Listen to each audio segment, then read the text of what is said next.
Okay. Next, number 4 by Ms. Farrell, the local law D. You care to speak to that, Ms. Farrell?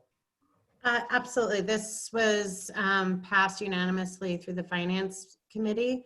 And this basically allows the way that our the STAR exemption and the enhanced STAR exemption was given is changed now.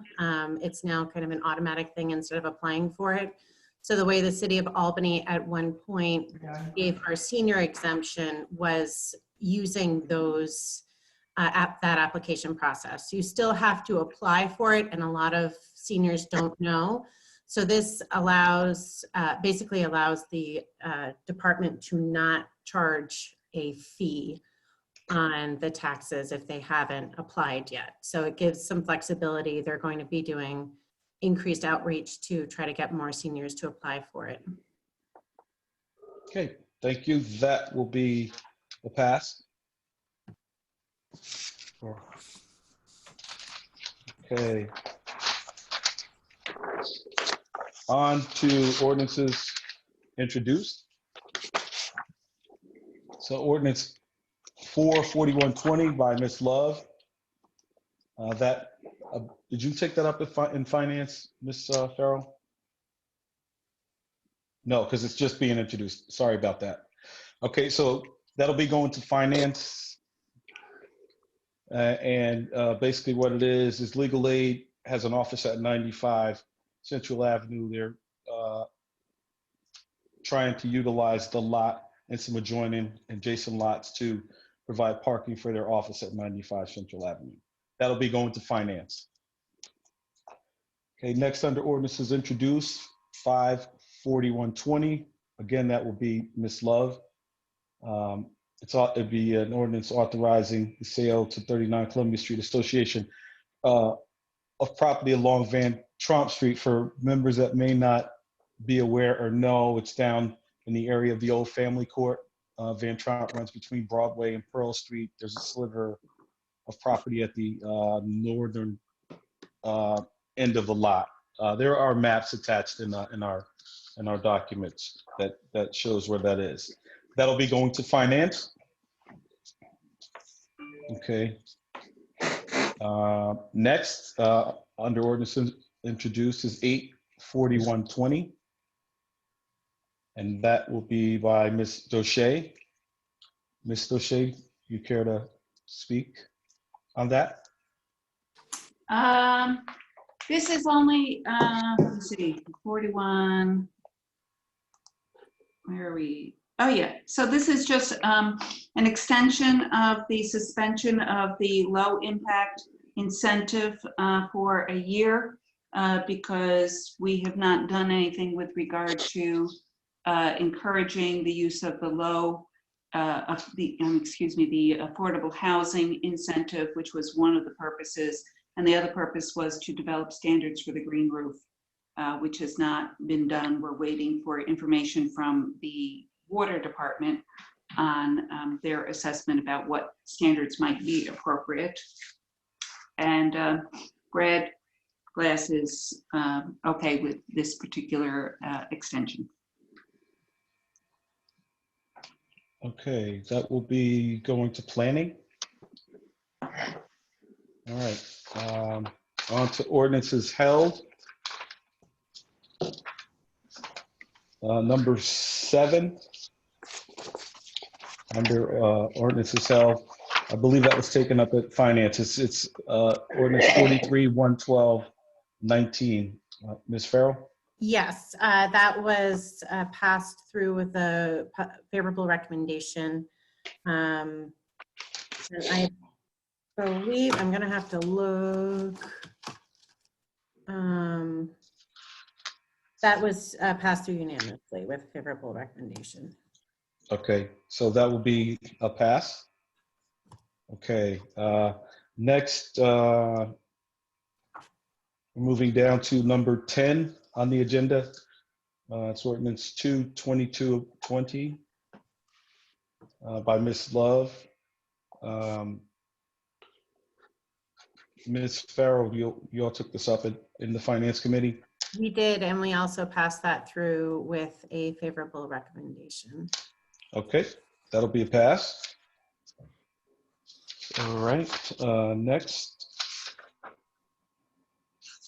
We're on to resolutions introduced. Before you do that, I think you have an amendment on number 11. by Yes. Mr. Obrien. Oh, yeah, oh, Yes, yes, it is. Mr. O'Brien. Yes, this is being amended. There's a pendency clause in it and also a severance clause in it as recommended by JR and by Richard Conti. Okay, Okay, just one comment, which I noticed, JR, on section 2, where you use the term chapter, that should be ordinance. Okay.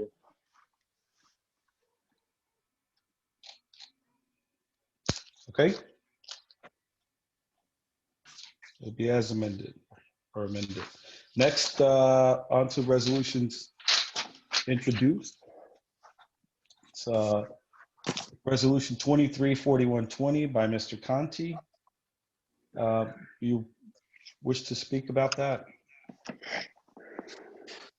Okay, so this is the permit parking home rule resolution, which we were going to pass. What the legislature did as part of their action on the budget, they took all of the various laws that were expiring and that ordinarily would be considered later in the year. They put that in the budget bill. So they actually did a 1-year extender of the current permit system without change. We're in unusual times, obviously, we would want it to do something different than that. We weren't in a situation where we can get that discussed. So technically, they would have to amend the separate bill that this resolution refers to, in which case we would have to amend this home rule resolution to reflect that. So at this point, I'm going to introduce but hold. And if we do have an opportunity to have a broader discussion with the legislature this year, and I'll be talking with the sponsors about amending the bill so we can pass this, that option will still be open. If not, because they only gave us a 1-year extension versus the 2-year, it does mean we will have to go back to the legislature next year. And we will have more time now having this in to have that discussion. So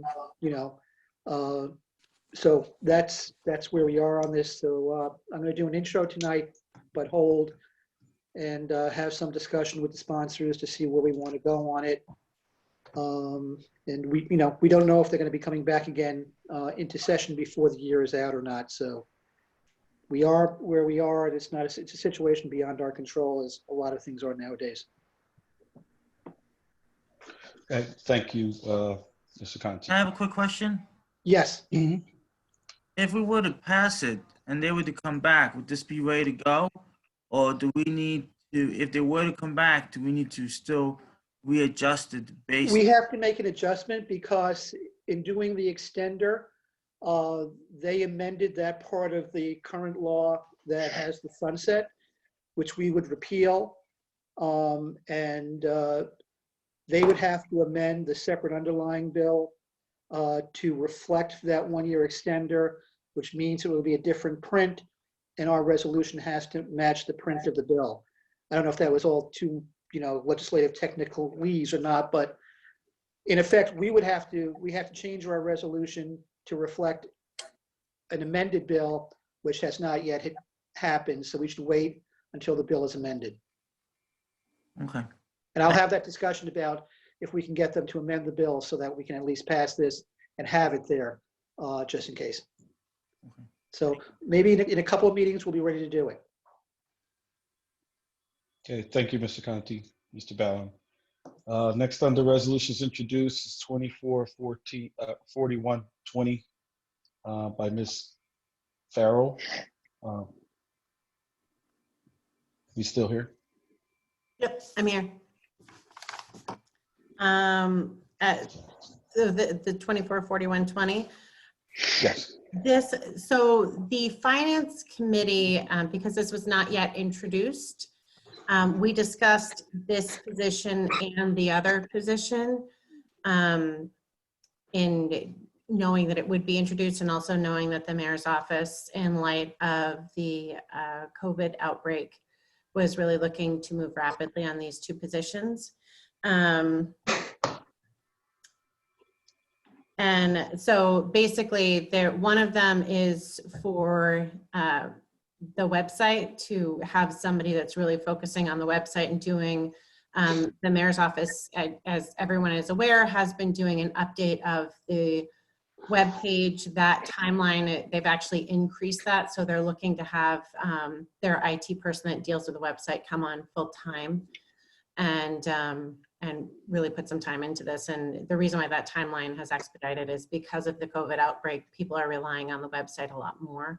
So they want to make sure that it's the interface is really good and very user-friendly, and also much more user-friendly on phones, which it's not right now. The other piece is for the police department. They have requested and said that they really need an HR person to allow them to bring, they have a lot of positions to fill. And so they requested this HR position to assist in all that hiring. So the finance committee, although we could not officially vote on it because it was not yet introduced, was comfortable with moving forward and voting on it tonight. And if anybody has any questions on that. Okay. Okay, that'll be a pass. Resolution next is Mr. Conti, 254120. Yeah, this is recognizing Transgender Day of Visibility, which was actually on March 31st, and we had planned to pass this before that. It is still valid, so I would like to move that for passage. And I will note that the transgender pride flag was flown over City Hall on the March 31st. Okay, So that thank would be a you. pass. Yes, pass. And are all members co-sponsors? Yes. Yes. Okay. That'll be a pass. Next, by Mr. Anane, 264120. Mr. Anane. Yes, this resolution is to recognize here in the city of Albany, April 22nd as Earth Day, and also to commemorate the 50-year anniversary since the establishment of Earth Day. Okay. That'll be a pass. All co-sponsors? Sure. All right. Next, 274120, also Mr. Anane. Go ahead. Yeah, this resolution is to thank the Unified Courts, the governor, and also the mayor for halting evictions here in the city of Albany. Since the COVID-19 outbreak, this is not a time for individuals to be homeless, individuals to stay in their homes. And I believe that this resolution is to thank the elected officials who came out early in support of this type of measure. In crisis, government officials are supposed to act, and I want to thank the leaders who act. So again, just to kind of thank the mayor, thank the governor, and also the Unified Courts for taking bold action to halt evictions. Okay, thank you. And I have all members down as co-sponsors on that piece of legislation. So next, by Ms. Fahey's 284120. I see CRC extension. Ms. Fahey.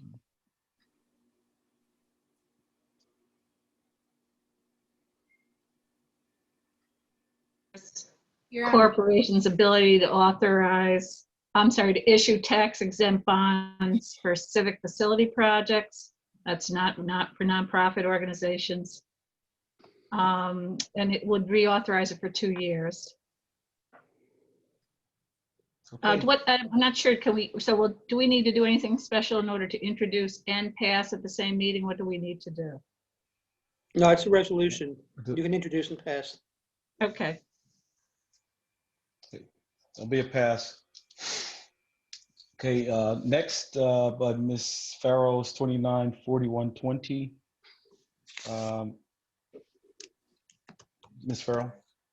So this is, as Trey Kingston has kind of gone back through and looked at the different ways that the city of Albany has done assessment over the years, and closing the loop in certain things. He discovered that our veterans tax exemption was not in line with state law.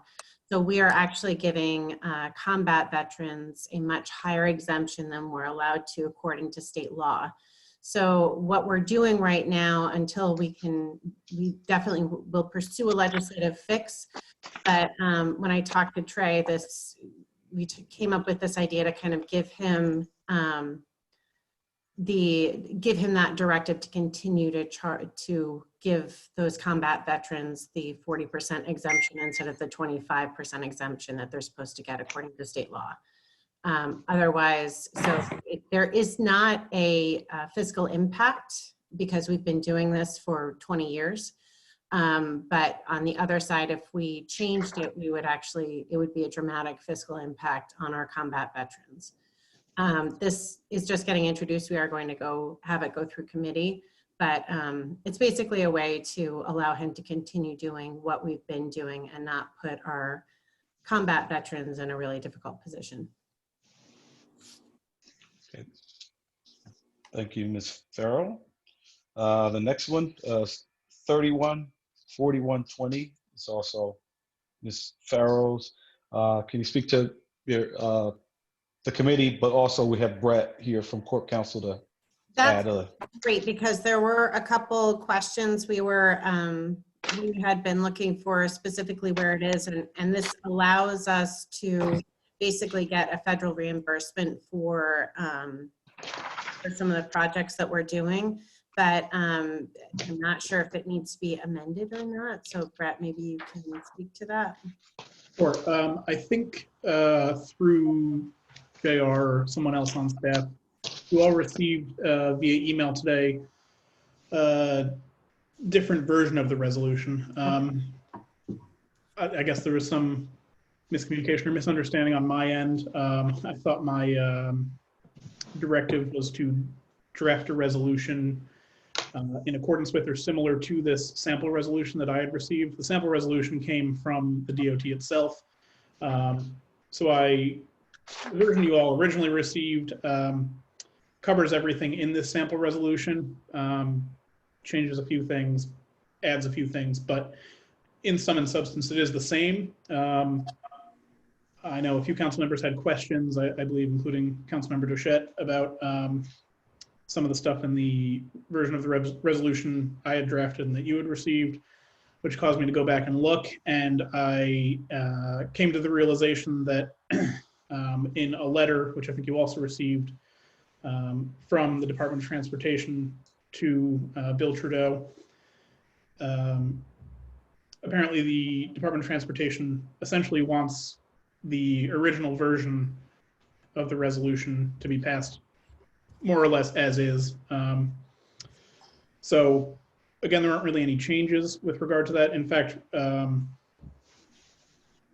in response to Councilmember Dochette's question about the specific account that it would come from, this version, the new version of the resolution, is vague enough in its language that I think it makes that question a moot point.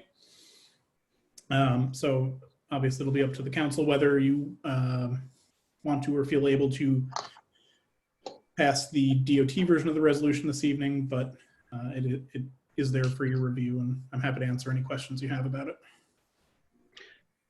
So do we have a resolution that we're ready to pass tonight that's consistent with the DOT resolution? Yeah, the DOT resolution has been filled out, and again, they asked for it to be passed essentially as is. That was emailed to you not all that long ago, this afternoon sometime. Unfortunately, it was a little late in the game. My only question was, this is part of the $1.5 million pedestrian access bond we did last year, which is grant funded, and this draws a portion of the funds down for those projects that have been completed. And I was just interested in getting, if the council can get a copy or a list of the status of projects, so we know which ones this covers and where the other ones are. That doesn't prevent or has nothing to do with passage of that tonight. That was just an informational request that I had. Okay, so if we have, unless there's any concern from any members, we can move forward with, isn't that getting, oh, we can move forward with passing that. Yeah. I had a fast question for Brett. Yeah. I wanted to find out, what is the Marcia Solelli? Was that the sponsor in the Senate or Assembly, or what's that? Is that a person's name? I think so, yeah. I think that refers to, that's within the DOT. There's a federal funding aspect and a state funding aspect of this project, and I think that refers to the funding that would come from the state. Marcuselli is an assemblyman from the Bronx who was the sponsor of this legislation long time ago. I had a feeling Councilmember Conti would have a better answer. Yeah. That's where it comes from. A really long time ago, but not before Richard's time. I don't know if I was working in the assembly when I don't think I was working in the assembly when he was there, but that is the Marcuselli. He's the Bronx assemblyman who probably tread transportation, and the program is named after him. It's before my time because we've been using that term as long as I've been around. Can I ask a question here about this? I'm a little confused. So the document that I believe that you are asking us to pass is now says a sample resolution by municipality. I think really what we want to be doing is we want to be taking this, amending our version and substituting the entire contents of from the title on down. Yeah, I suppose procedurally that's probably the way to do that.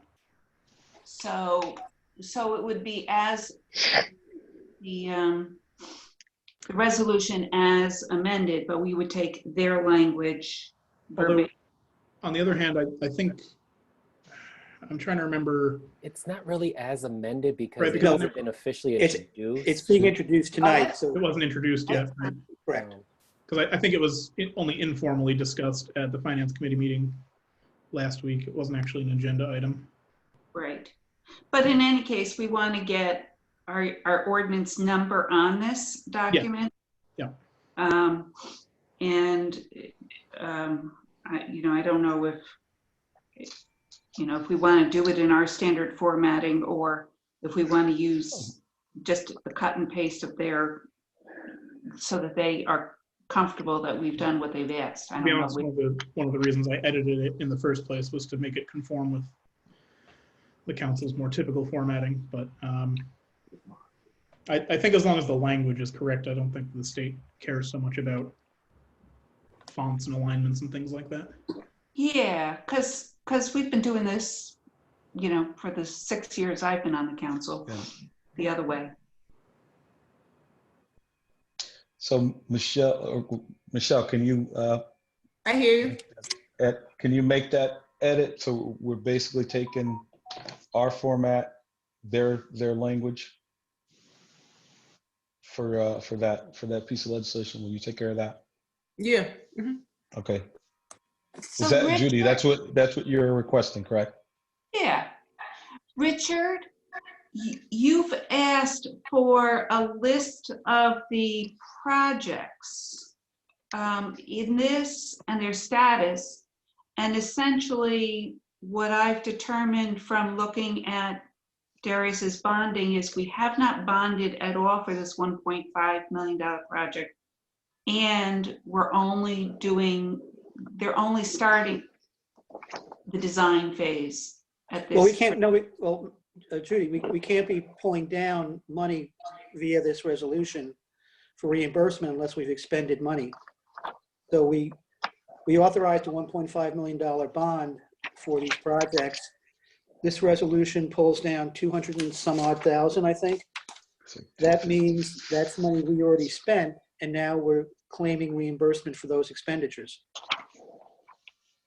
So either we bonded and are claiming for it, or we spent out of the general fund and we're claiming for it, but we had to spend money in order to claim reimbursement under this program.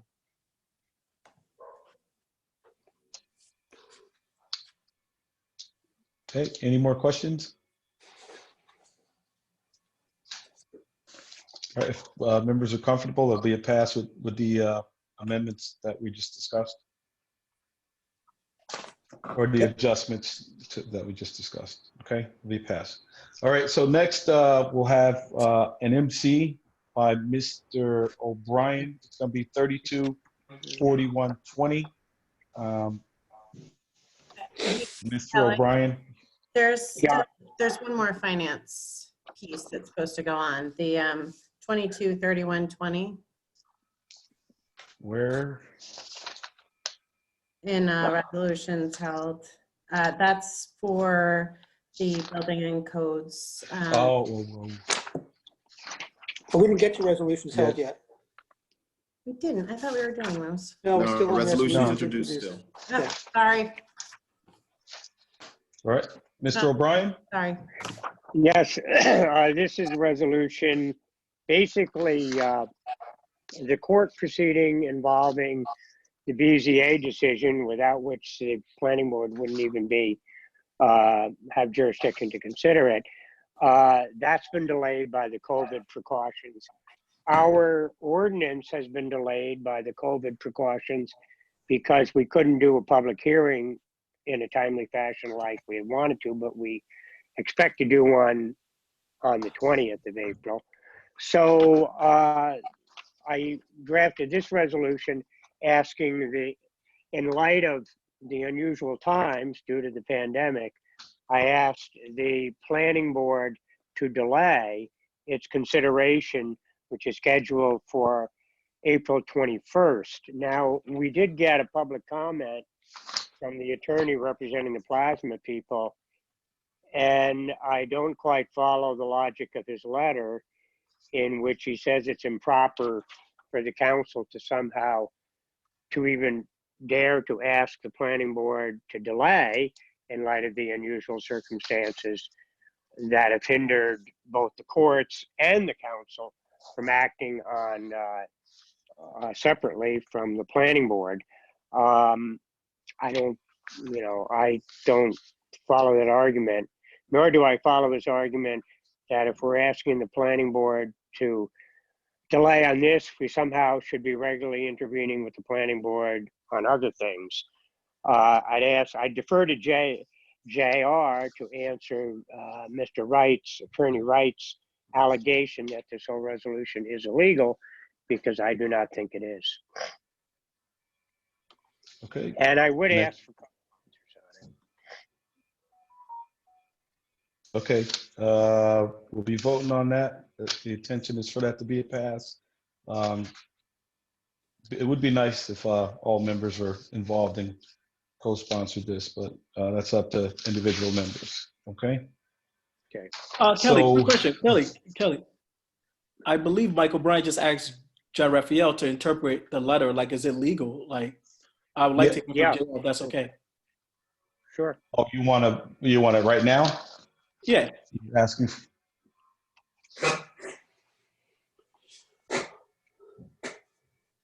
Okay, JR, you're on. Okay.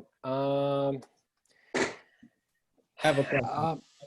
Their letter is, they're just, they're just upset with what's going on. They're, as anybody who's trying to get something done and wants something their way, they're just expressing that they're upset, and that's where they're standing with. Our resolution is just a show of expression to the planning board. It does not demand that the planning board act in a certain way. So it's not a binding resolution. So it's really just, they're upset, and that's really where it comes down to. No legal. Correct. But Thank no you. legal. Yeah. There's no legal opinion. Next. Okay. All right. On to resolutions held. Okay. So number 8. From finance, it's 153120R. Ms. Farrell. This is basically in the treasurer's office. It's a title change. It's a new position. There's no change in the money that we're doing. So there's no fiscal impact. Darius is just trying to kind of streamline his office. So he is looking for a change from an administrative assistant to administrative clerk. And that was passed through the finance committee with a positive recommendation unanimously. Thank you. That'll be a pass. Next, Ms. O'Shea, 173120. It's CDBG. Thank you. So this is resolution authorizing the mayor to sign documents for our annual action plan for the Community Development Block Grant Program. This was passed out of committee with a positive recommendation with the budget recommendations made by Ms. Andrews. There was major point of discussion was 2 grants that were applied for by community groups that were not being fully funded. All the rest were being fully funded as requested. She said they were a good group of applications. One of the, well, for both of them, the issue is that they haven't expended all of their existing money. One of them actually had exceeded their 3 years, has already used up their 3 years authorization, and they submitted under a different name, which does not pass muster. But they could have changed the program a little bit more substantially, and Ms. Andrews is willing to consider that and pass it through the board. There is some additional funding left for those kind of community groups. I will note also, just so everybody knows, there is some additional funding there that it has not been dedicated to particular projects. And there was some discussion about how that money might be used. For example, I had suggested maybe for programming in city parks in some of our underserved neighborhoods, for additional funding for improvements to sidewalks, potentially city covering the owners across the city trees, etc. So that is something that if anybody has anything that you would like us to then provide some direction to Ms. Andrews with regard to some of that kind of, using some of that funding for some of that kind of program, if you could let me know, and we can reconvene the committee and have a further discussion about specific recommendations to her. But this should be a pass. This was passed unanimously out of that committee, and it should be a pass tonight. Thank you. That'll be a pass. Okay, next under resolutions held, number 11. It's going to be 223120 by Finance, Ms. Farrell. This was the one I was so excited to talk about earlier. This was unanimously passed through the committee with a positive recommendation. This allows our building and codes inspectors to get a much needed pay increase. So everyone will be at least $41,000. There's been a lot of discussion in the council over the years about bringing that level up.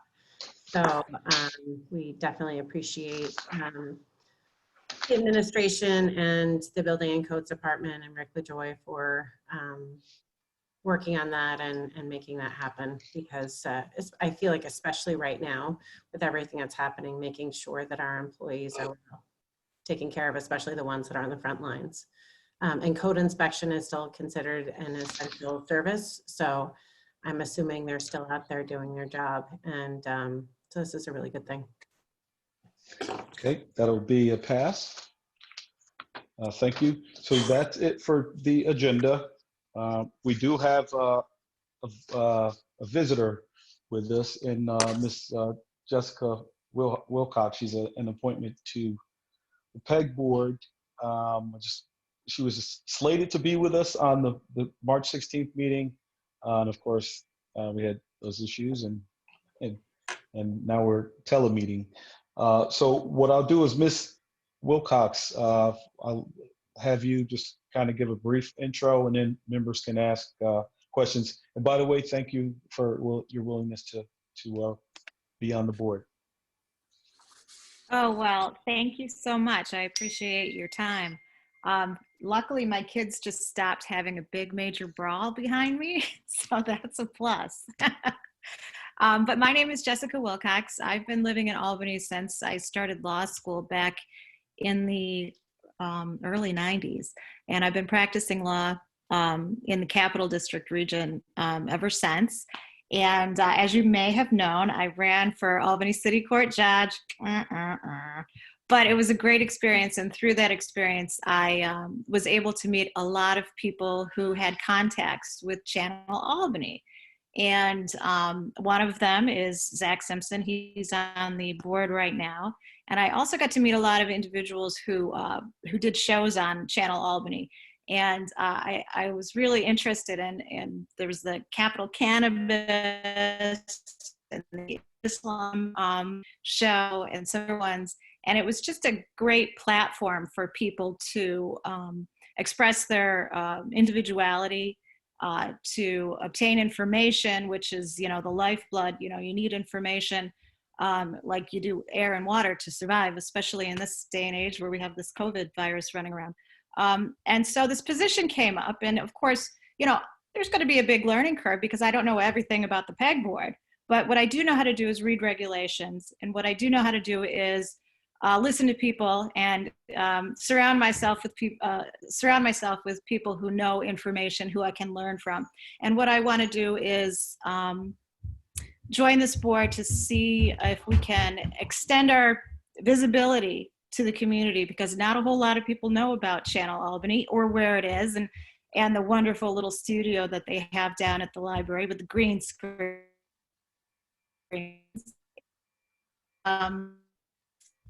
And try to help streamline the procurement of service of the equipment and services that we can provide for the community. And so I've been doing lawyer work for about 25 years. And I live in Albany with my family, 2 children who are running around like nuts right now. I don't know if you can hear them. And I live with my husband, Jeff Gardner, and I work for the court system right now. And that's about it. What do you think? Any questions?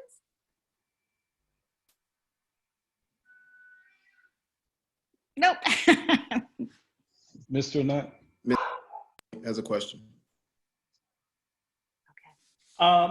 Yes, well, first off, thank you so much for making a decision to volunteer on this important committee. My question is, where do you see the direction of PEG access going or heading? Well, being as unfamiliar with the PEG access as I am now and how it developed previously, what I would like to see is more visibility around the community, because it's such an untapped resource. And I didn't really know the extent of the PEG access or the Channel Albany until probably about 1.5 years ago. And I've been living here for so long. So part of that is me not, reaching out, but there seems to be so many people with so many good ideas for shows that can help other individuals, that there's a creativity component where people can just express themselves, as well as, you know, neighborhood associations and news and ideas that are essential to and wonderful city, which is Albany. So that's what I would like to see, the visibility increase significantly. Thank you so much. Mr. Hoey? Good, I'm unmuted. Yes, I served on a committee underneath Mike Obrien. We interviewed Jessica along with two other strong candidates. And, you know, when she left the room, we were all glowing. We felt that she'd be the right fit for this committee. And just want to let everybody know that, you know, we really looked over the three candidates and she really came out on top. Thank you very much. Yeah, I'd like to comment too.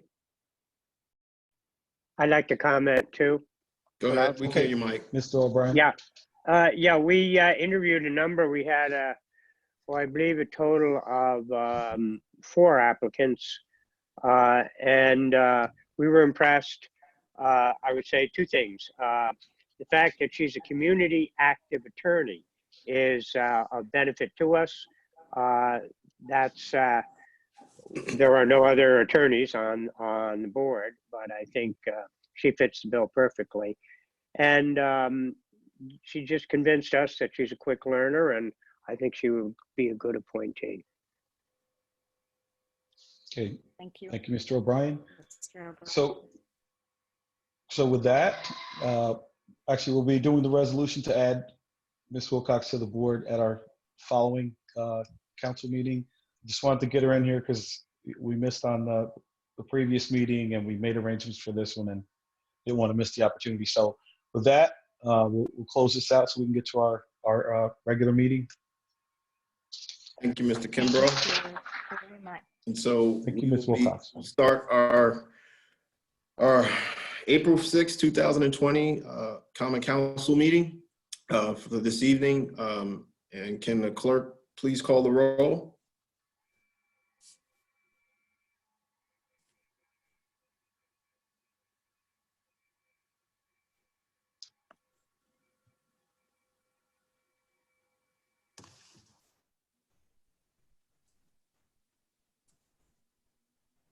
Danielle?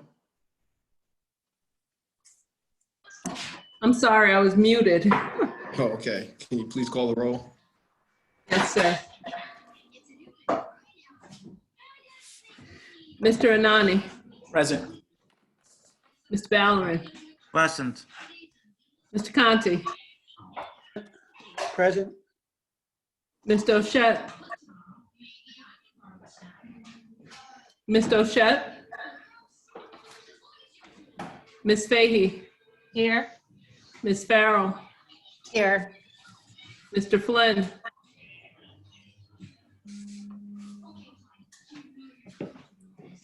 Is he unmuted?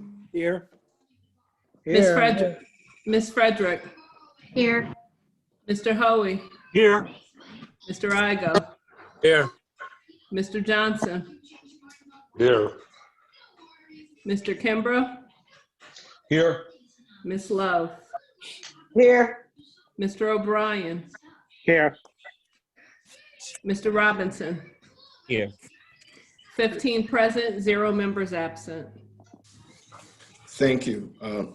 Now we'll do our pledge of allegiance, and right after pledge of allegiance, we will have a moment of silence. And in that moment of silence, you know, we would like to remember, you know, all our frontline workers in our healthcare systems, our nurses, our doctors, all the staff who's working at these hospitals. We also like to remember during our moment of silence, the families and our state and our nation and what we're going through this unprecedented time and this unprecedented pandemic. We just like to remember all those during this moment of silence. So with that being said, can you please join me? Pledge allegiance. Flag of the United United States States of of America. America. And to the republic Republic, for Which it stands, one one nation, nation, under God, under God, indivisible, indivisible, liberty, liberty. liberty, and justice for all. Thank you.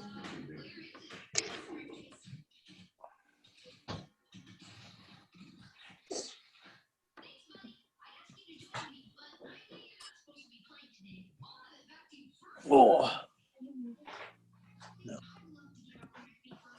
Thank you. Now we'll move on to, because we do have this ordinance we're going to be passing tonight. Michelle, not Michelle. Clerk, do you have the public comment that was submitted? Can you please read that for the council members? Yes, I can. The comment was, can you hear me okay? Yes, I can. The public comment was submitted by the attorney, John D. Wright, from Bartlett, Pontiff, Stewart, and Rhodes PC regarding the legislation relating to blood plasma offices. Dear Common Council members, this firm represents the owners of the Hannaford Plaza. My clients have an application pending before the planning board to establish a CSL plasma location in the Hannaford Plasma, which is located at 900 Central Ave in the city of Albany. It has come to our attention that Councilman Obrien may ask the Common Council to attempt to intervene in the planning board process this evening by passing Resolution 31.41.20 RMC, which of course would be unlawful and improper. As the Common Council is aware, there has been considerable debate surrounding this project. The objections to the project are largely based on a belief that blood plasma donation should not be permitted or is somehow immoral, an issue which is beyond the Common Council's control, as is permitted and regulated by both state and federal law. The use is both legal and recognized as medically beneficial. The use has been deemed permissible by the Board of Zoning Appeals, and CSL has approximately 250 locations nationwide. My client has invested in the planning of this project and has followed the city's procedures to obtain approvals. Any attempt by the Common Council to request that the planning board deliberately delay its consideration of a properly submitted application would be violative of my client's property rights and the city's own procedures. The planning board is authorized to act on lawful applications and is obligated to apply current applicable law to those applications.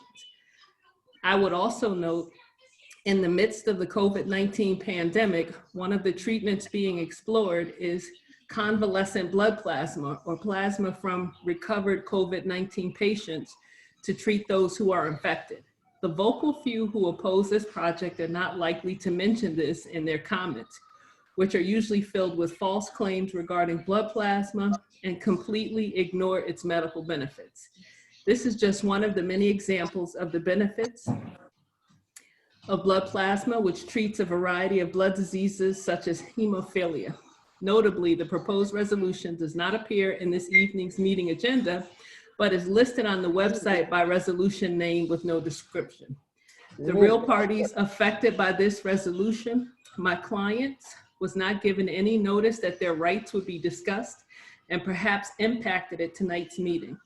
This is important because, as noted in my February 20th, 2020 correspondence, the prior deliberations regarding blood plasma collection centers have been shrouded in secrecy, with a lack of public notice regarding the Common Council's deliberations and at least one instance in which we believe the open meetings law was violated. This is a continuation of this pattern, which is contradictory to the open and public manner in which legislation should be discussed and passed.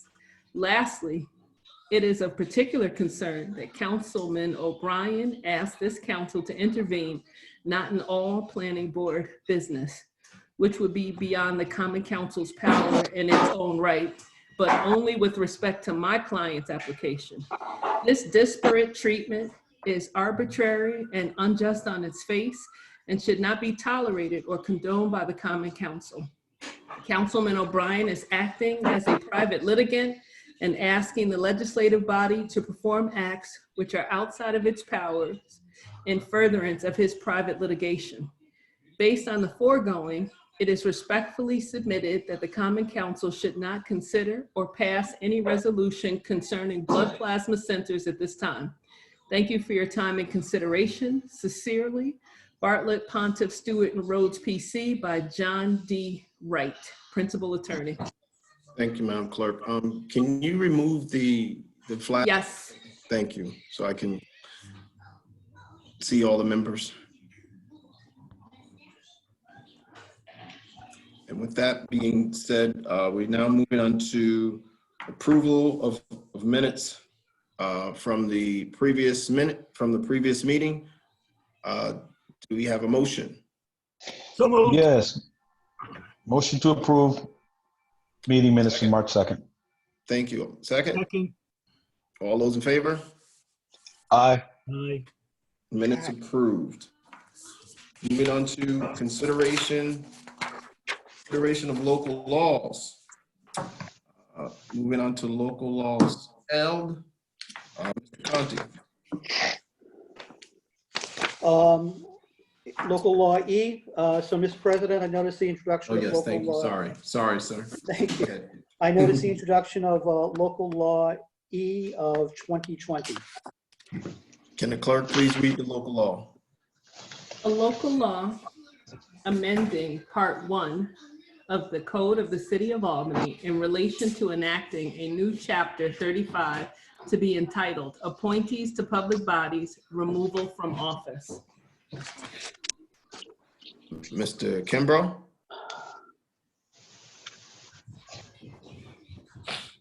Council Operations. Thank you, Mr. Kimbrough. Now we continue on to local laws held. Down, Mr. Conti. Thank you, Mr. President. I now notice local law C of 2020 as amended, request passage and a roll call vote thereon. Thank you, Mr. Conti. Can the clerk please read the local law? A local law amending Article 14 of Part 6 of Chapter 42 of the Code of the City of Albany in relation to employee diversity training. Is there any discussion on the local law? This would a requirement for inclusive employee diversity training and appreciate members' support and co-sponsorship if they so wish. Thank you, Mr. Conte. Any further discussion? Seeing none, can the clerk? Seeing none, can the clerk please call the roll? Anane, Yes. Valorem, Yes, and co-sponsor, please. Conti, Yes. Doshett. Yes, co-sponsor, please. Fahey, Yes, co-sponsor, please. Farrell, Yes, co-sponsor, please. Flynn, Yes, co-sponsor. Frederick, Yes, co-sponsor. Hoey, Yes, co-sponsor. Igo, Yes, co-sponsor, please. Johnson, Yes. Kimbrough, Yes, co-sponsor, please. Love, Yes, co-sponsor. Obrien, Yes, co-sponsor. Robinson. Yes, co-sponsor. 15 in the affirmative. Local law passes. Continue on with local laws held. Ms. Farrell? Mr. President, I notice local law D and ask for its passage and a roll call vote thereon. Can the clerk please read the local law? A local law amending Article 3 of Chapter 333 of the Code of the City of Albany in relation to the filing of application for exemption. Is there any discussion on the local law? Seeing none, can the clerk please call the roll? Anane, Yes. Valorem, Yes. Conti, Yes, and co-sponsor, please. Doshett, Yes, co-sponsor, please. Fahey, Yes, co-sponsor, please. Farrell, Yes. Flynn, Yes. Frederick, Yes. Hoey, Yes, co-sponsor, please. Igo, Yes, co-sponsor, please. Johnson, Yes. Kimbrough, Yes, co-sponsor. Love, Yes, co-sponsor. Obrien, Yes, co-sponsor. Robinson, Yes. 15 in the affirmative. Local law passes.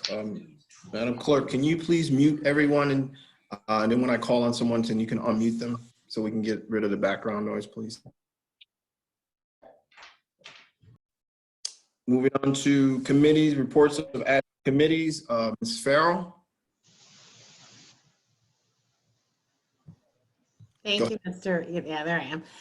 Thank you, Mr. President. The Finance Committee met last Thursday via Zoom. We discussed local law D, which we just passed. We also discussed ordinance 43.122.19, which passed unanimously with a recommendation to positive recommendation. We also discussed ordinance 2.2220, and that also passed through with a positive recommendation. We discussed 15.31.20, and that passed through with a positive recommendation. And we also discussed 22.31.20, which also went through with a positive recommendation. We also discussed,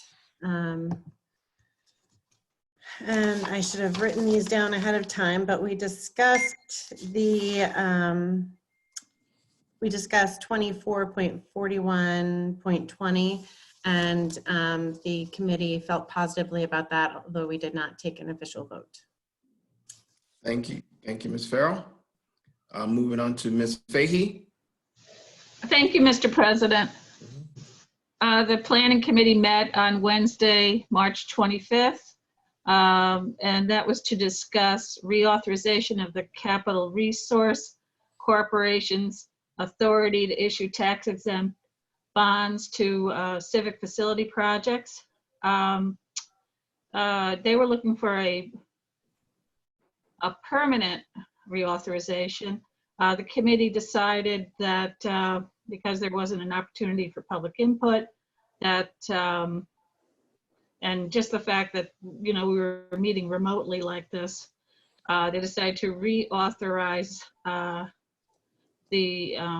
reauthorize it for 2 years. So it expires on April 15th. So we'll be both introducing the resolution and passing it at tonight's meeting. Thank you, Ms. Fahey. Ms. Duche. The Community Development and Housing Committee met a couple weeks ago to discuss the budget for the Community Development Block Grant that the city needs to submit to the feds by April 15th. We're not aware of any extension being granted to that, or we're not aware of it. I'm still not aware of it. It becomes moot because we are now acting on time for that. That was passed out of committee with the unanimous recommendation. Thank you. And Mr. Conti, do you have a report? No, I do not. Okay, thank you. Should I? I don't think. I don't know. I thought one of your committees met, I guess. Janelle's committee. Yeah. Met. Okay. Oh, Mr. Robinson? Yeah, can you all see me? Because I've been raising my hand. Yes, we can see you. All right, great. So the Human Resources and Human Rights Committee met on March 26th, and we interviewed candidates for the Commission on Human Rights. There was a total of 2 positions open, 1 position expiring, a term for expiring 8/21/20, and a term expiring 8/21/22. A total of 3 candidates were interviewed, and the committee felt strongly about 2 candidates. One candidate, Natisha Alexander was interviewed, and also Trayvon Jackson was interviewed. And so the committee felt that we should appoint Ms. Natisha Alexander to the term ending in 8/21/20, and Mr. Trayvon Jackson ending in the term 8/21/22. And so our Research Council, JR, is going to be drafting a resolution to present to the council for our April 20th meeting. Thank you, Mr. Robinson. Now moving on to ordinance introduced, Ms. Love. Mr. President, I noticed ordinance 4.41 5.20 and ask for its reading. Thank you. Can the clerk please read the ordinance? An ordinance of the Common Council authorizing the sale to the Legal Aid Society of Northeastern New York, Inc. of city-owned land at 69 Sherman Street. Mr. Kimbrough? Yes, it'll be going to finance. Thank you, sir. Continuing on with ordinance introduced, Ms. Love? 5.41.20 and ask for its reading. Thank you. Can the clerk please read the ordinance? An ordinance of the Common Council authorizing the sale to 39 Columbia Street Associates LLC of city-owned land along Van Trump Street. Mr. Kimbrough? Yes, it'll also be going to finance. Thank you, sir. Continuing on to ordinance introduced, Ms. Duche.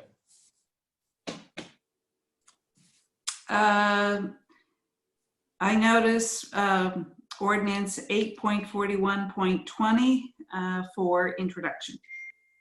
Thank you. Can the clerk please read the ordinance? An ordinance amending Chapter 375 of the Code of the City of Albany in relation to incentives for developers to use energy efficient and low impact designs. Mr. Kimbrough? Yes, referred to planning. Thank you, sir. We move on to now ordinance is held. Ms. Love? Thank you, Mr. President. I noticed ordinance 2.20.20 and ask for its reading.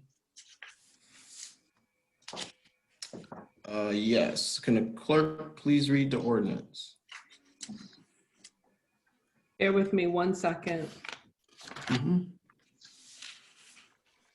I'm sorry, did we skip over? Yes. Number Ordinance 7. 43, 12, 112, 119. Is that for, you would like to pass that tonight, right, Ms. Love? I didn't know I had that ordinance. Sorry. Yes. It's introduced by finance. Yes. That was an error. It's supposed to be Love. Okay. That was It's an Love. error. It's Love on the agenda. I think it's in your ward, Joyce. Yes. Yes. So Ms. Love, can you do ordinance 43, 112, 119? 43, 12, Mhm. 19. Yes. 112. 112. Say it again. 43. 112. 112. 19. 19. Thank you, Mr. President. I noticed ordinance 43.112.19 and ask for its reading. Okay. Can the clerk please read the ordinance? An ordinance of the Common Council authorizing the sale to Albany County Historical Society of a city-owned vacant lot at 142 Livingston Avenue. Thank you. And we're asking for any discussion on this. We're asking for this to be passed tonight. Oh, okay. Any discussion? Seeing none, can the clerk call the roll? Anane, Yes. Ballerin, Yes. Conti, Yes. Doche, Yes. Fahey, Yes. Farrell, Yes, co-sponsor, please. Flynn, Yes. Frederick, Yes. Hoey, Yes. Igo, Yes. Johnson, Yes. Kimbrough, Yes. Love, Yes. Obrien, Yes. Robinson. Yes. 15 in the affirmative. Ordinance passes. Now, Ms. Love. Is it ordinance 22.20.20 2.22, yes, and ask for its reading? and passage as well. Ask for its passage. Sorry. Yep, no problem. Can the clerk please read the ordinance? An ordinance of the Common Council authorizing the sale to Roy Vincent of a city-owned vacant lots at 187 Henry Johnson Boulevard, 217 3rd Street, and 219 3rd Street. Is there any discussion on the ordinance? Seeing, Mr. Nani? Yes, I just want to thank Mr. Royce for investing in our city. He's been a pillar here in the city of Albany with his business, Royce on Henry Johnson. And these are the type of mom and pop stores that we should be supporting, not the big developers. I want to thank him for investing in our city. And I hope that we all continue to support our small businesses during these COVID-19 crisis. So again, I just want to show my support and thank Mr. Royce for investing in our city. Thank you, Mr. Nani. Seeing no further discussion, can the clerk please call the roll? Anane, Yes. Valorant, Yes. Conti, Yes. Dochette, Present.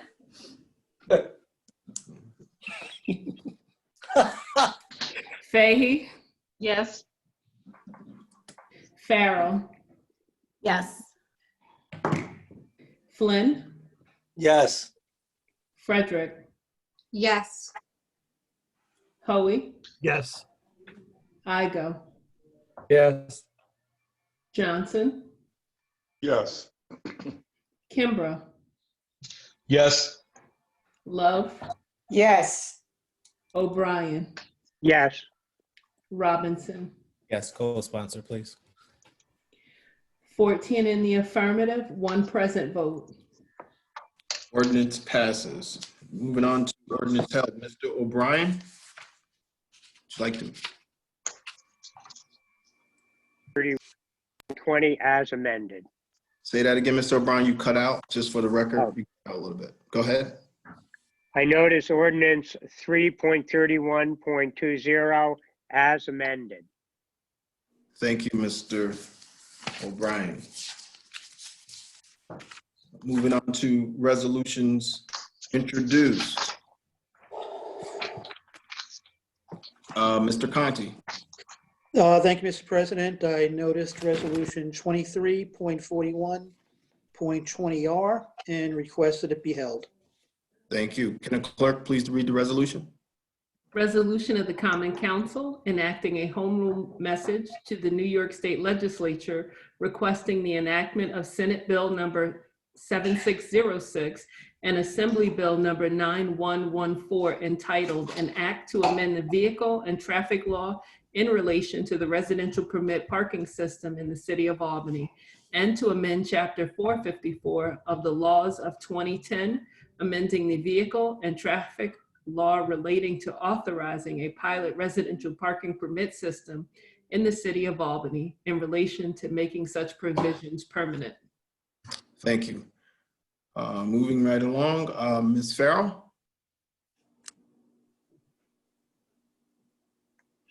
There we go. Sorry. Mr. President, I notice resolution number 24.41.20 and ask for its introduction and passage. Thank you, Ms. Farrell. Can the clerk please read the resolution? Resolution of the Common Council consenting to an adjustment in salary for the Special Projects Coordinator position in the Mayor's Office and for the position of HR Generalist 2 in the Police Department for the 2020 budget. Is there any discussion on the resolution? Seeing none, can the clerk please call the roll? Anane, Yes. Valorant, Yes. Conti, Yes. Dochette, Yes. Fahey, Yes. Farrell, Yes. Flynn, Yeah, co-sponsor. Frederick, Yes. Hoey, Yes. Igo, Yes, co-sponsor, please. Johnson, Yes. Kimbrough, Yes. Co-sponsor, please. Love, Yes. Obrien, Yes. Robinson. Yes. 15 in the affirmative. Resolution passes. Continue on with resolutions introduced. Mr. Conti. Thank you, Mr. President. I notice resolution 25.41.20R, request passage and a voice vote thereon. Thank you, Mr. Conti. Can the clerk please read the resolution? Resolution of the Common Council recognizing Transgender Day of Visibility and affirming its support for the trans community. Is there any discussion on the resolution? Seeing none, can the clerk please call the roll? Anane, I'm gonna do a voice. Yes. Valorem, Yes. Conti, Yes. Doche, Yes, co-sponsor, please. Leave Amy. everyone as co-sponsor. Yes. Everyone is a co-sponsor. Everyone's co- Farrell, Yes. Flynn, Yes. Frederick, Yes. Hoey, Yes. Igo, Yes. Johnson, Yes. Kimbrough, Yes. Love, Yes. Obrien, Yes. Robinson. Yes. 15 in the affirmative. Resolution passes. Mr. Anane. Thank you, Mr. President. I notice resolution 264120R and ask for its introduction, ask for its passage. Thank you. Can the clerk please read the resolution? Resolution of the Common Council declaring April 22nd, 2020 to be Earth Day in the city of Albany and commemorating the 50th anniversary. Is there any discussion on the resolution? Seeing Mr. Anane? Thank you, Mr. President.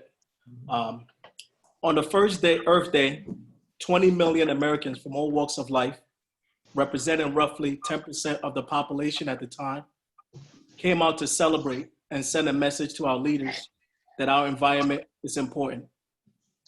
That was 50 years ago, and the need to take a moment to focus on our most important resource is just as important as it is today. We come together to learn and to highlight ways we can each make a difference in preserving our environment so that future generations can enjoy the natural beauty. I encourage each of us to be more conscious about how we use energy. Homeowners and landlords should learn and put in place energy efficient programs. We should unplug electronics that aren't being used, recycle and reuse items rather than just dumping them in the trash. We should also discourage littering to keep our streets and open space clean. Earth Day was an organic and populist effort created when everyday people demanded that we all do more to protect our environment, which means we have to continue to write letters, legislate, send emails to elected officials and corporate leaders, speak up in public forums and continue to hold your elected representatives accountable. This year, the state budget includes a $3 billion environmental bond.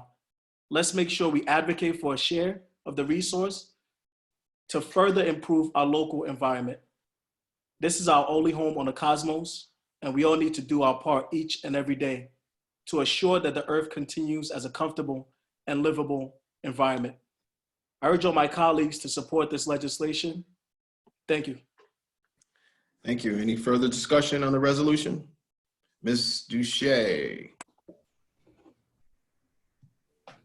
Yes, I just want to echo those sentiments, and also with us dealing with the current crisis that we are dealing with and its threat to humanity, and seeing how the world has come together to address it, and how our elected officials in Congress have come up with $2 trillion to address that. At the same time that we don't seem to be able to find money to support industry and initiatives with regard to solar energy, thermal energy, et cetera. We are looking at a crisis in the making, similar, worse than what we're dealing with now. And it is kind of like we're on January 25th with regard to the pandemic. We are right at that point where it is upon us. And so I just have that perspective that I think the crisis is so much worse, the one that we're not dealing with, and catastrophic to the human race and the quality of life for people on this planet. And we have seen how we've been able to slow down, and I know it's not sustainable at this level at this point, and how the environment has cleaned up enormously around the world. People are commenting upon how if you go on Google Maps, you can see how the smog is lifted in so many places in China and throughout the world as places have shut down. So I am hoping that once we get through the current crisis, that we bring that kind of level of urgency to the climate crisis. And I thought that this was a good time to mention that. Thank you. Any further discussions? Since everyone, Oh, sir. go ahead. No, I just wanted to let Judy know that I also have an emergency climate legislation that is going to be introduced next month also. So just stay tuned for that one. And thank you for those sentiment, because again, there's a fair sense of urgency, which is now, and we have to make sure that our environment is moving in the right direction. So thank you. Thank you, Mr. Anane. So since everyone is co-sponsor on this, we'll just do this by a voice vote. So can you please unmute everyone, Danielle? Madam Clerk, thank you. All those in favor? Aye. Aye. Those opposed? No opposed. Resolution passes. Thank you. Thank you. Mr. Anane. Thank you, Mr. President. I noticed resolution 274120R and ask for its introduction, ask for its passage as amended. Thank you. Can the clerk please read the resolution? Yes, sir.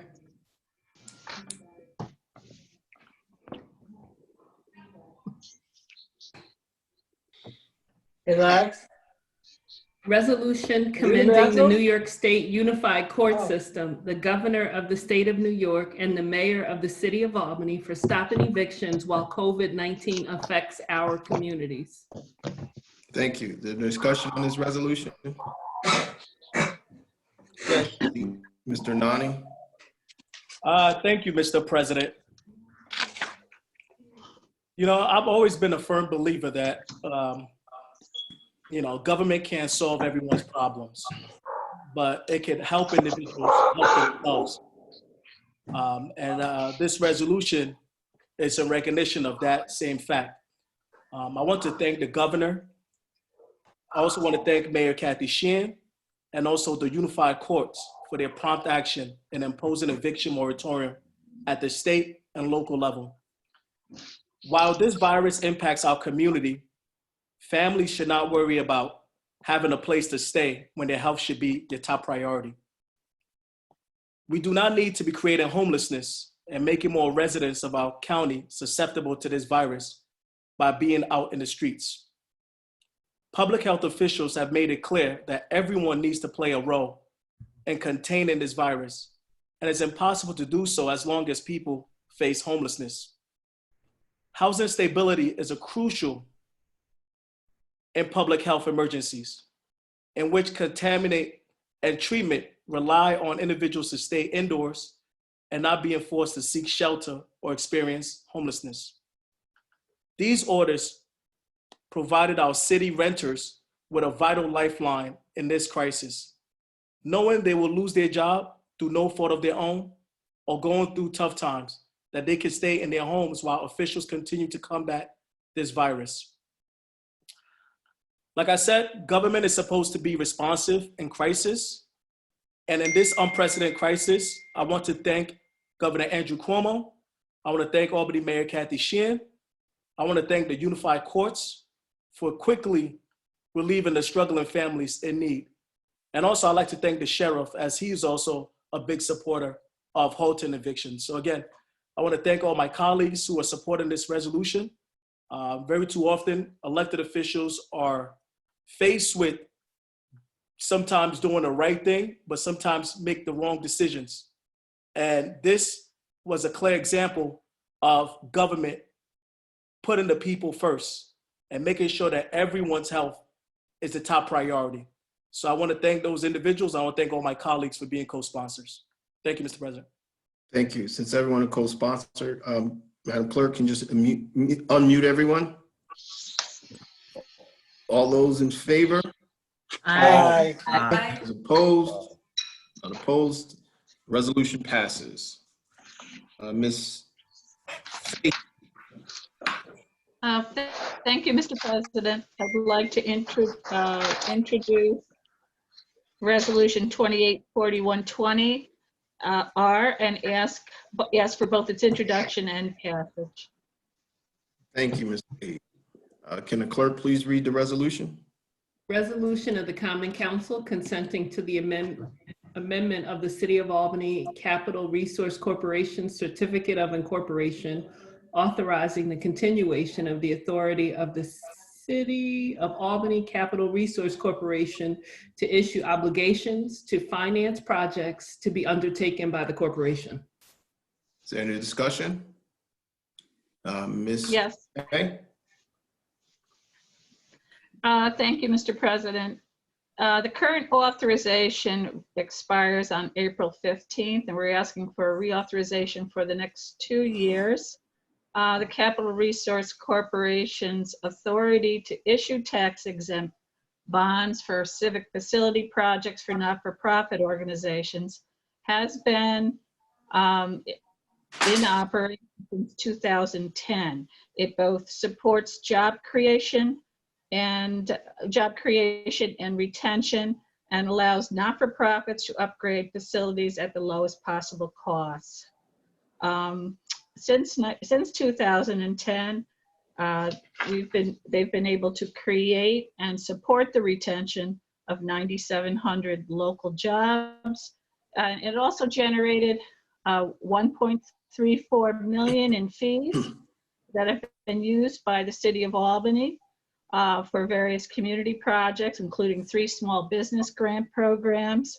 And that investment has helped to leverage over 3.8 million for these same businesses and projects. It's going to become even more important this coming year, given what's happening with this pandemic and the need to get our economy back up and running. It's a very valuable program. We've asked for reauthorization for the next 2 years. It's important to point out that there are upwards of 40 other capital resource corporations statewide, the majority of which, if not all of which, are permanent. So even though we are not making the Capital Resource Corporation permanent, we are reauthorizing this valuable program for the next 2 years, and I hope in the future we will make this program permanent. Thank you. Thank you, Ms. Fahey. Mr. Holy. Yes, I served, oh, there we go. I served on the committee that we listened to. It was a long meeting, and my thanks to the chair for making sure this meeting took place. I'm not in favor of permanent authorization for this. I think it's important that we have them come back every 2 years, explain what they do.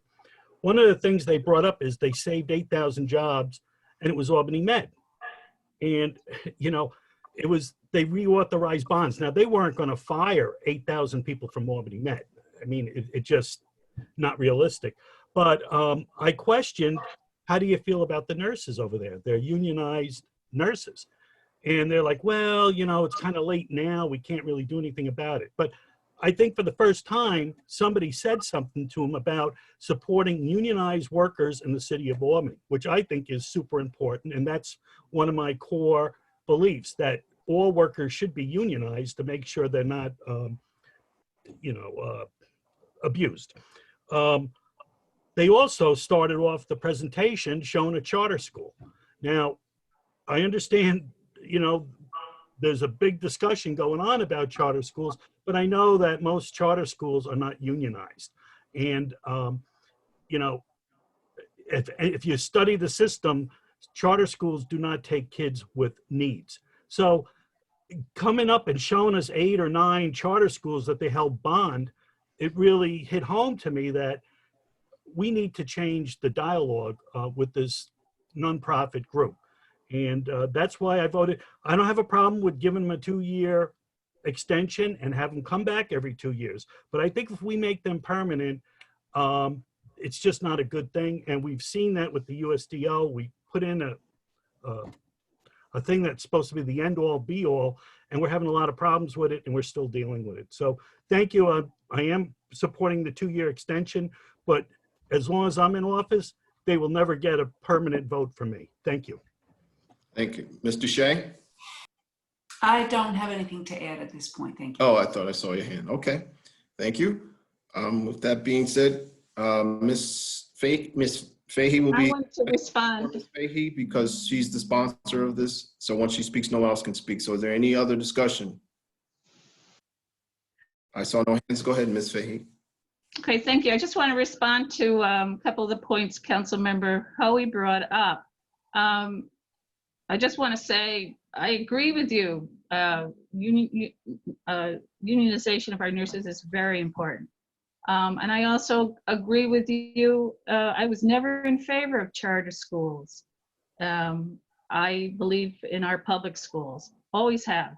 But having said that, girls leadership charter school, since I think that was the one that we brought up, has been around now for quite a few years. They have there's a lot of people with jobs there. That's a very solid community there. It would be a great loss to the people who are involved with that charter school. So I think you have to begin to look past that sort of thing when you look in total at what the this particular school has done in our community and means to our residents. The same is true for Albany Medical Center. It's a vital organization in our community. And I think that, unionization of the nurses is just one part of that. By allowing these tax exempt bonds, you're allowing these organizations and other not-for-profit organizations to update much needed updates of their facilities, without the burden of high tax rates. So I just wanted to add that. Thank you. Thank you, Ms. Fahey. Can the clerk please call the roll? Anane, Yes. Valorant, Yes. Conti, Yes. O'Shea, Yes. Fahey, Yes. Farrell, Yes. Flynn, Yes. Frederick, Yes. Hoey, Yes. Igo, Yes. Johnson, Yes. Kimbrough, Yes. Love, Yes. Obrien, Yes. Robinson, Yes. 15 in the affirmative. Resolution passes. Continue on with resolution introduced. Ms. Farrell? Mr. President, I notice resolution 244120 and ask for its introduction and passage. Thank you. Can the clerk please read the resolution? That was Sorry, 20. I gave you the wrong number. I was Oh. supposed to be 2941. 2941. 20R, thank you. And I just asked for its introduction. A resolution affirming the manner in which the city of Albany grants real property tax exemptions to veterans and calling on the state legislature to bring the statewide veterans exemptions in line with the city of Albany's practice. Okay. Continuing on with resolutions introduced. Ms. Farrell. Mr. President, I notice resolution number 314120 and ask for its introduction and passage and a roll call vote thereon. Thank you, Ms. Farrell. Can the clerk please read the resolution? A resolution of the Common Council authorizing the implementation and agreement regarding Department of Transportation project, Albany County Pen 1760.92, and authorizing funding in the first instance of 100% of the federal aid and state Marcazelli program costs associated with that project, as well as appropriating funds thereof. Therefore. Thank you. Is there any discussion on the resolution? Seeing none? Can the clerk please- Go ahead, Ms. Duche. I believe what we discussed was using the language in what the Department of Transportation gave us. And the title of that resolution, their sample resolution, I think is a little different. It is. So should that be read into the record as opposed to what was just read? It is the title. Go ahead. I think so. Yeah, thank you, Mr. Shea. I can read that. A resolution authorizing the implementation and funding in the first instance, 100% of the federal aid and state Marcazelli program aid eligible costs of transportation, federal aid project, and appropriating funds therefore. Thank you. Any further discussion on the resolution? Seeing none, can the clerk please call the roll? Anane. Yes. Valorem. Yes. Conti. Yes. Doche. Yes. Fahey. Yes. Farrell. Yes. Flynn. Yes. Frederick. Yes. Hoey. Yes. Igo. Yes. Johnson. Yes. Kimbrough. Yes. Love. Yes. Obrien. Yes. Robinson. Yes. 15 in the affirmative. Resolution passes. Mr. O'Brien. I notice resolution 32.41. Hold up. It has to be added. It has Added to- as a majority consent. I'll Would you like to make make a a motion. Mr. Kimbrough?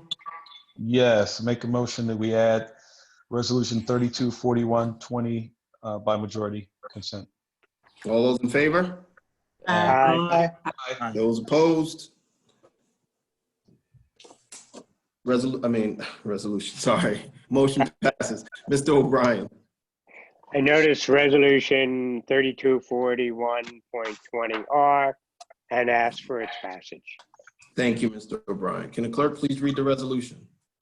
A resolution of the City of Albany Common Council calling on the City of Albany Planning Board to delay consideration of the major development plan and conditional use permit applications for project name CSL Plasma, Hannaford Plaza, located at 900 Central Avenue.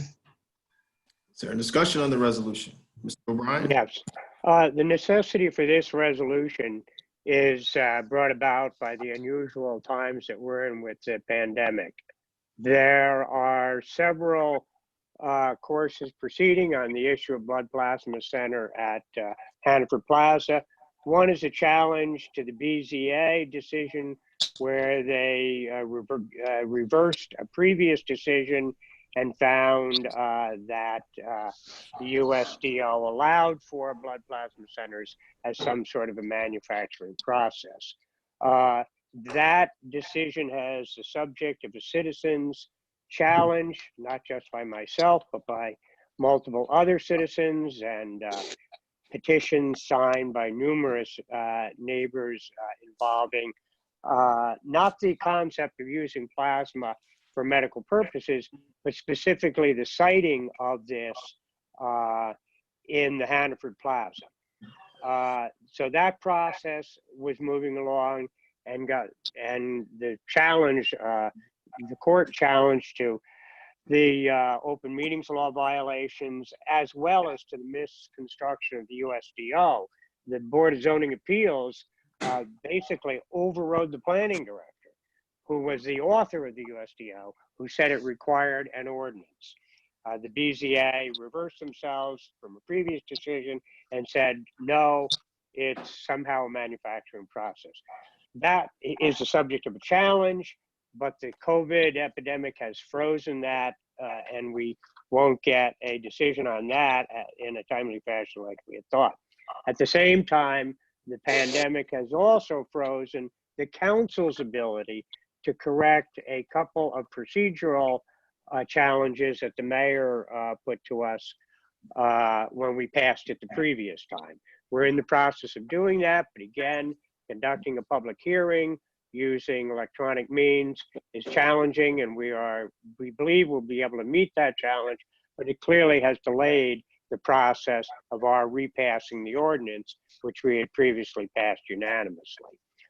The issue is not the good or bad of the uses of blood plasma or the legality of the uses of blood plasma. We all concede that it's legal, and none of us, I don't think any of us, opposes medical uses for blood plasma.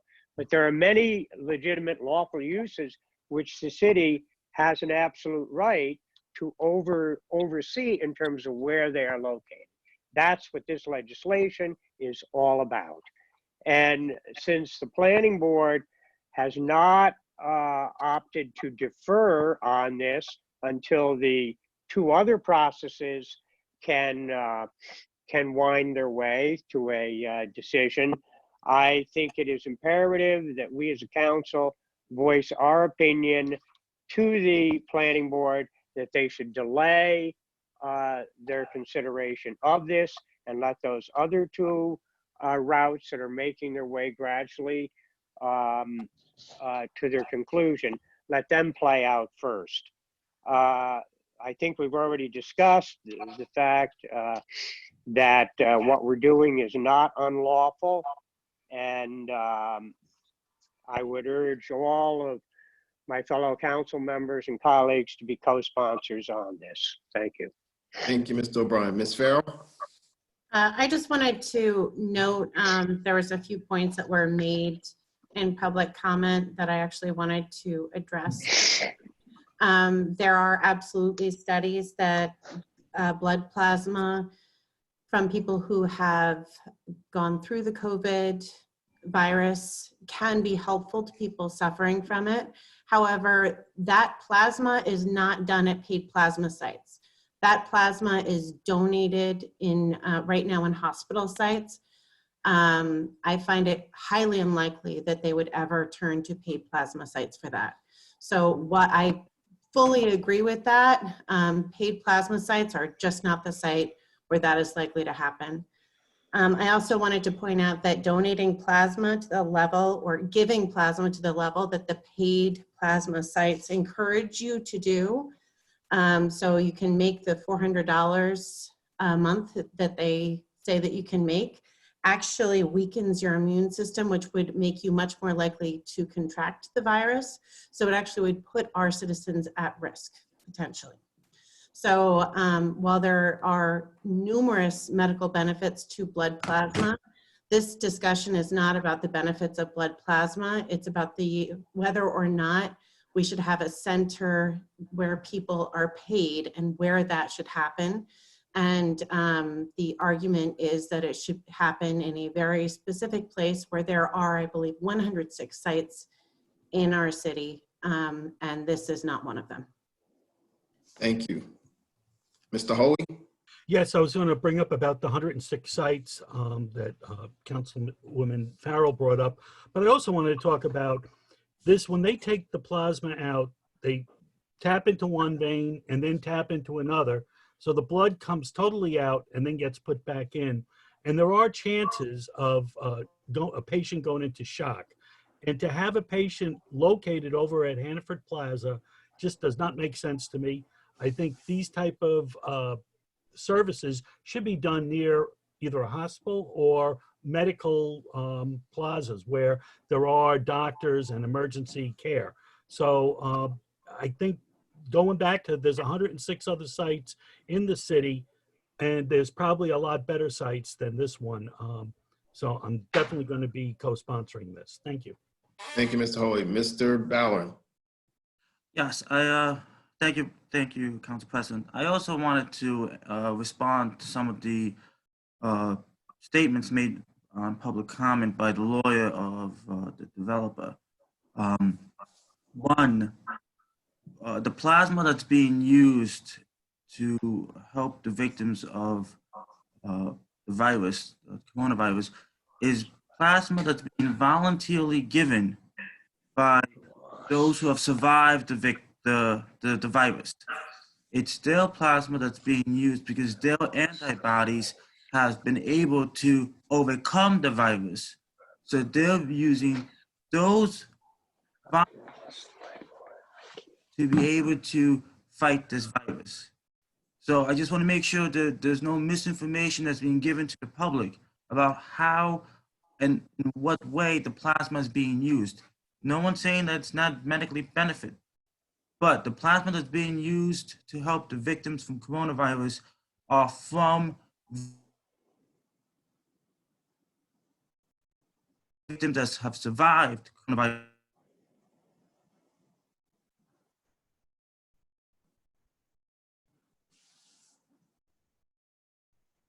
I think Mr. Ballerin is frozen.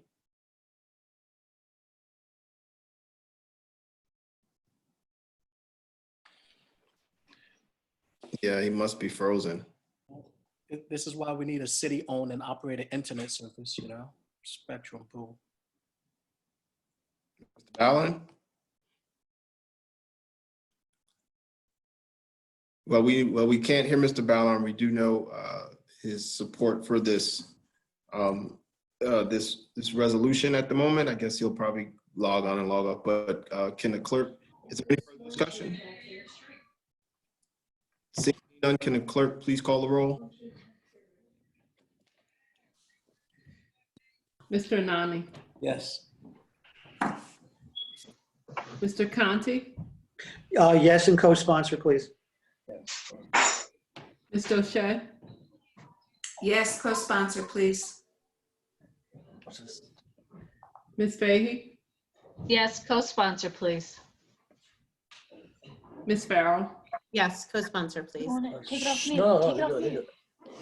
Mr. Flynn. Flynn, Say that again, Mr. Flynn? Yes, co-sponsor. Frederick, Yes, co-sponsor, please. Hoey, Yes, co-sponsor, please. Igo, Yes, co-sponsor, please. Johnson, Yes, co-sponsor, please. Kimbrough, Yes, co-sponsor, please. Love, Yes, co-sponsor. Obrien, Yes. Robinson. Yes, and please co-sponsor. Did Ballerin rejoin us? No, he has not. But I'm pretty sure Mr. Ballerin has made his points clear that he will be voting and co-sponsoring this. Oh, there he is. Hold on. Wait a minute. Mr. Ballerin.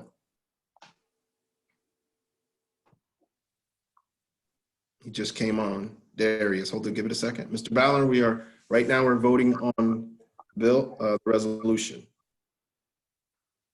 Connecting to audio. Hello, Mr. Ballerin. Yes. Right now we're voting on the resolution. We lost you for a minute, but go I ahead. apologize for that. And your vote, sir? I co-sponsored this resolution. Thank you. 15 in the affirmative. Resolution passes. Mr. Kimbrough.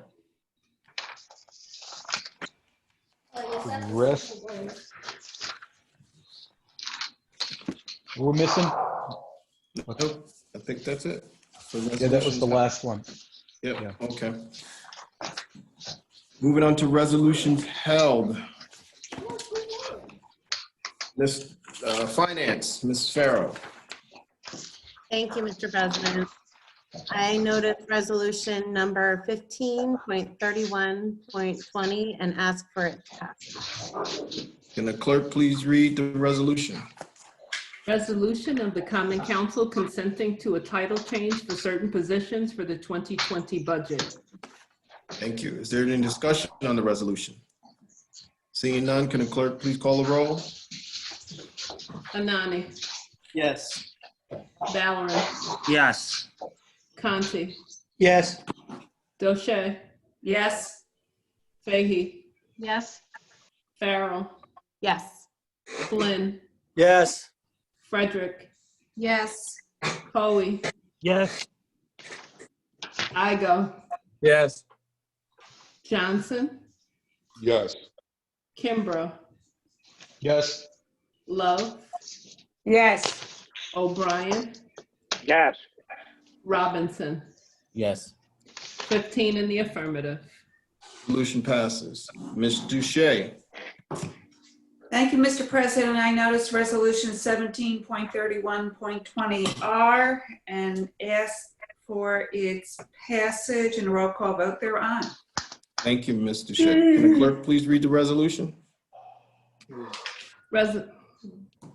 Resolution designating the mayor to act as official representative of the city of Albany to submit annually to the U.S. Department of Housing and Urban Development the annual action plan and amendments thereto under the Community Development Block Grant Program. Is there any discussion on the resolution? Seeing none, can the clerk please call the roll? Anane, Yes. Valorem, Yes. Conti, Yes, co-sponsor, please. Doche, Yes. Fahy, Yes.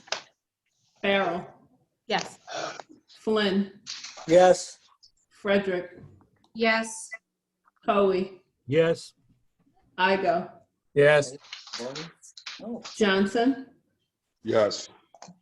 Kimbrough, Yes, co-sponsor, please. Love, Yes. Obrien, Yes. Robinson. Robinson, Yes. 15 in the affirmative. Resolution passes. Moving on with resolutions held on behalf of Finance, Ms. Farrell. Thank you, Mr. President. I noticed resolution number 22.31.20 and ask for its passage. Can the clerk please read the resolution? Resolution of the Common Council consenting to an adjustment in salaries, Social Security, and overtime for certain positions in the Buildings and Regulatory Compliance Department for the 2020 budget. Is there any discussion on the resolution? Seeing none, can the clerk please call Mr. Anane? Thank you, Mr. President. You know, in the city of Albany, we have a disease as relates to urban blight. Urban blight is not unique to just the city of Albany. It's something that plagued many municipalities. And the men and women who are on the front line here in the city of Albany as it relates to building and codes put in countless hours to make sure that our codes are being met and also enforcement is being met. You know, so I rise in support of this contract for the men and women in our building and codes department. All of these individuals are on the front line dealing with city's biggest issues, which is reducing and preventing properties from becoming blighted or abandoned.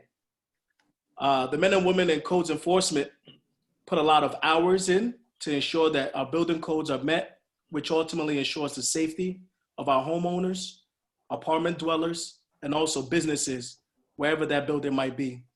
You know, this wasn't an easy fight. I remember during budget season, you know, when I got a tip as it relates to some of the other surrounding municipalities building and codes, how much they were receiving.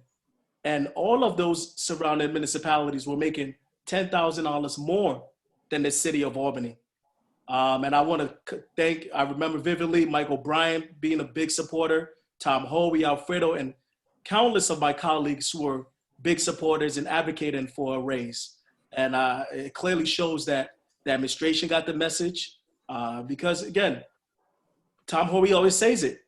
The city of Albany is a union town, and the way we treat our unions are a reflection on us. I applaud the mayor office for negotiating in good faith with CSEA, local 801 bargaining team. I also want to thank Rick LaJoy for his tremendous leadership and helping boost morale in his department. I'm happy to see that our employees are getting the raises that they deserve. Taking all this into account, I'm proud to support this resolution. I urge all my colleagues to support this also. Thank you, Mr. President. Thank you, Mr. Anane. Mr. Valorant.